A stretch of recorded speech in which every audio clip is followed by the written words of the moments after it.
someone sent me this, and I was so scared that I said this because it's one of the dumbest things I've ever heard. But no, it's women getting involved in stuff we know about. Go ahead.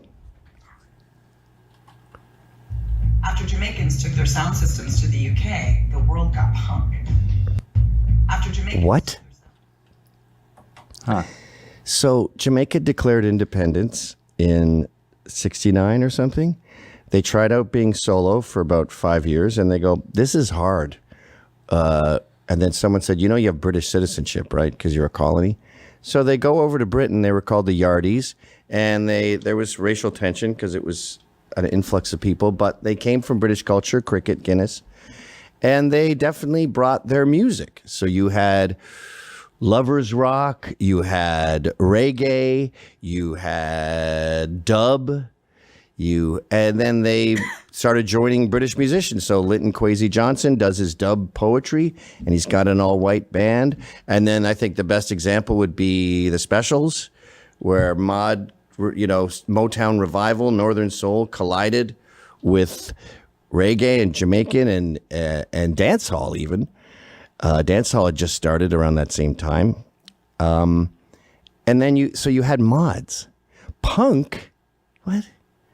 Punk was not the Specials. It was not the Jam. That was a mod thing. Rude Boys. Punk came from glam. It came from Slade and all that stuff. Those anthemic choruses. So that's a dumb gay thing to say. But this is a much bigger topic going around, this Limp Bizkit conspiracy. Actually, skip to 14. Tripoli, my pal Tripoli, loves his conspiracy theories.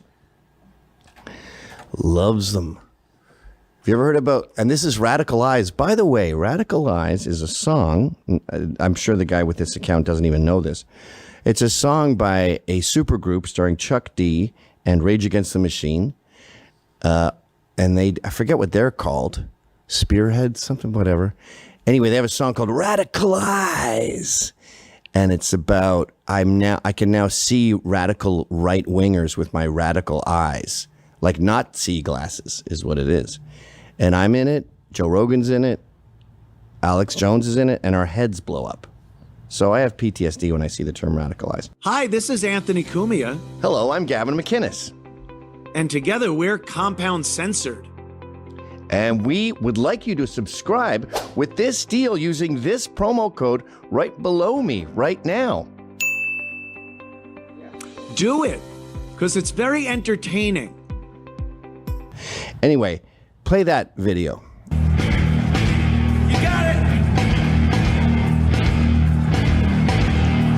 I feel like shit. My suggestion is to keep your distance, because right now I'm dangerous. We've all felt like shit and been treated like shit. All those motherfuckers who want to step up. K6 anthem. I'll skin your ass raw. And if my day keeps going this way, I just might break something tonight. I pack a chainsaw. Boy, he doesn't have to yell.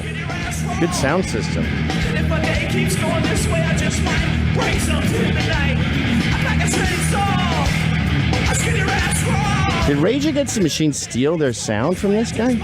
Break your fucking face tonight. Give me something. How about Plywood? Give me something. All right, so we all remember that. Woodstock, some chick got... Beastie Boys apologized.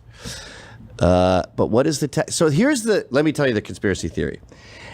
And I've been ensconced into the music business, drowning in it since the 80s, the early 80s. So I've seen things come and go. And I get the ostensibility, the plausible denial, the plausible reasons for this theory, but I don't think they're true. So here's the theory, sorry.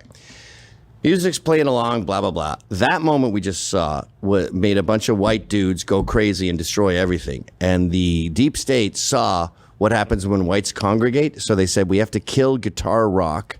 Meanwhile, that was kind of rappy. We have to kill guitar rock and get white kids interested in rap.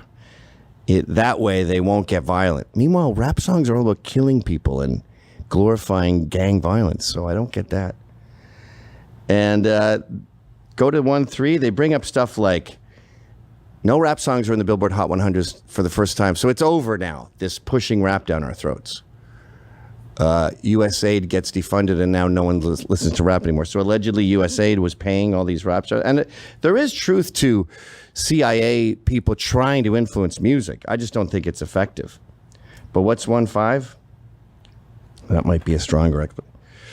Gangster rap is not authentic. Most of them are actors. Tupac Shakur was a fucking... Now, that is true. Tupac Shakur was a dancer. Theater kid. But he's a theater kid, and he played a gangster in the movie Juice. And everyone went, that's cool, that's you. And he became that guy. It's not him. Lou Reed was a nerdy Jew from, I don't know, Long Island. Same with Harmony Korine. And those guys did heroin and became cool guys.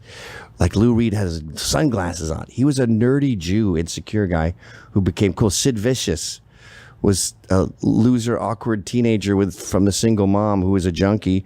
He came here, did heroin, and then he was like Mr. Cool Pants. So that's what Tupac did. Robert De Niro's a gay theater kid who loved poetry. And then he was in Mean Streets, and he's like, yeah, I'm a tough guy. Fuck Trump. It's not who you are. You're playing a guy. So go down a bit. You could pause and read all that. Okay, and there's the...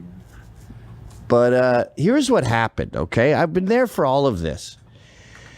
Punk got into cargo shorts and Hawaiian shirts, and it became lame. Blink-182, Fat Effects. Records, No Effects were the progenitors of this movement, where they were like, I'm ironic, and we're white trash, and they're trying to sing well, and it was gay and boring and sanitized. At the same, can you get him out of here? Okay.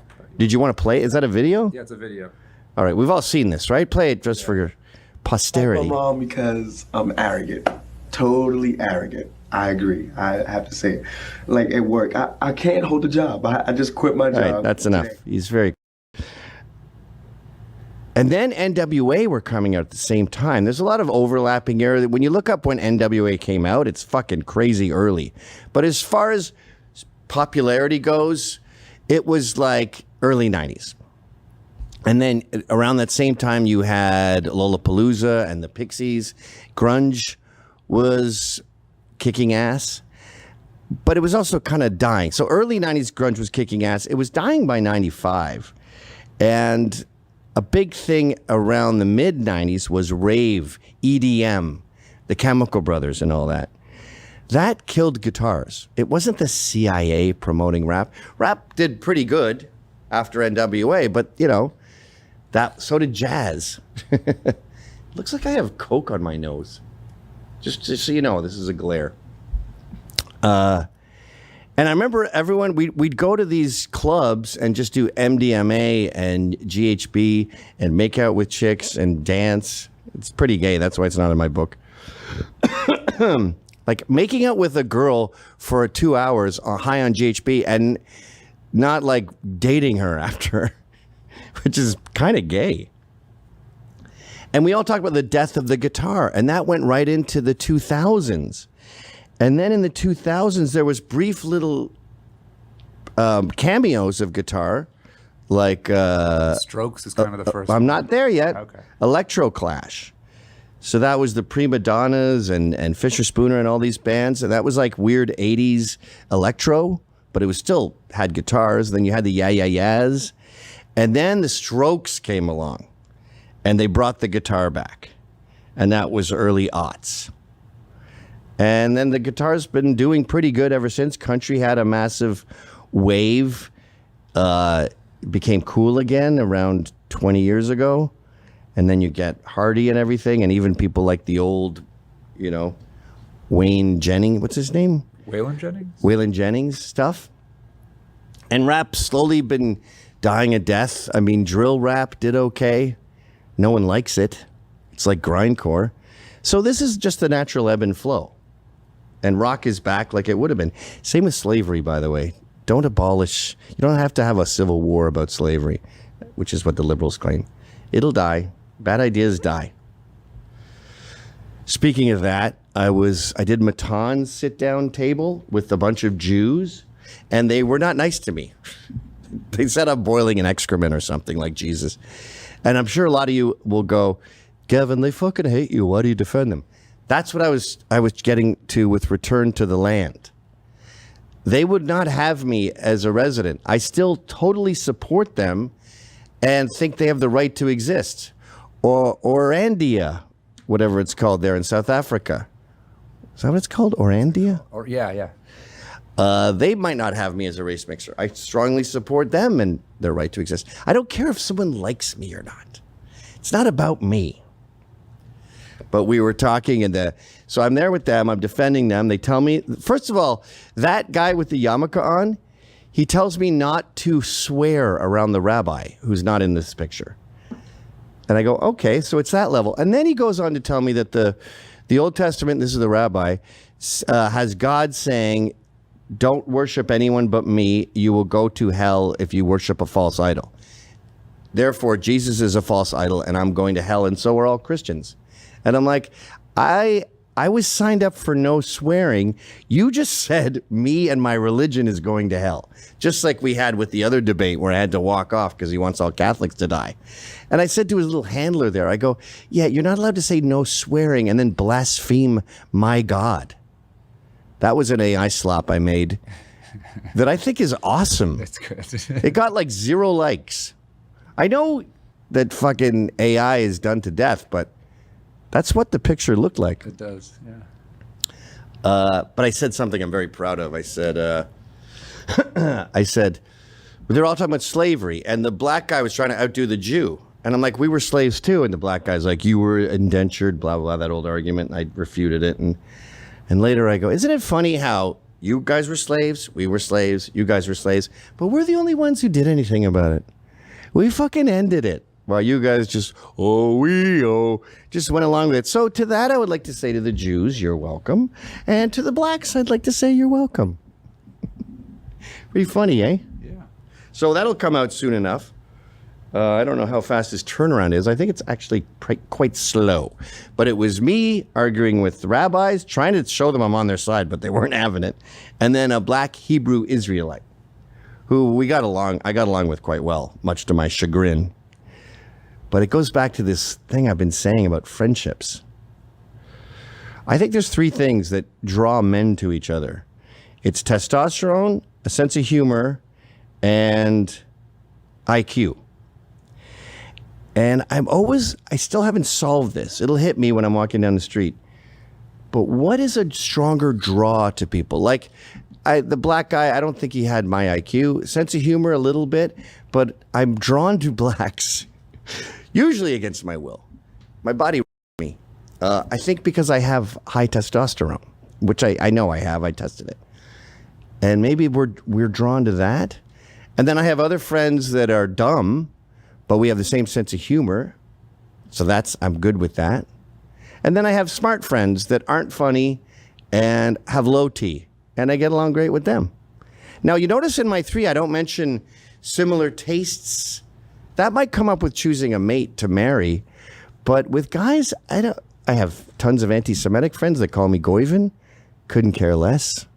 Vegans. Anthony Cumia is one of my very closest friends. I admire him, but we're not even friends. I look up to him. He's more of a mentor. And I disagree with basically 100% of everything he likes. I don't like young girls, though Missy's an angel. But generally, I'm not attracted to young girls the way he is. I hate video games like he does. He adores them. He adores them. He didn't want kids. I think he would have been a great dad. I love kids. What else? He doesn't do drugs. Falling asleep to videos on your phone. Oh, yeah. Well, looking at your phone for 8 hours after bedtime. I don't approve of. Not going out to golf, but playing the video game. That's, I guess, the same as video games. I won't count that.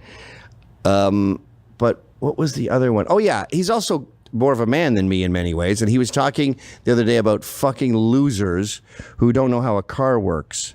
And I was like, some of them are actually sweethearts with a great attitude. I mean, I know a little, but when I look at like the way a transmission works, I grow tits and my dick recedes into my body.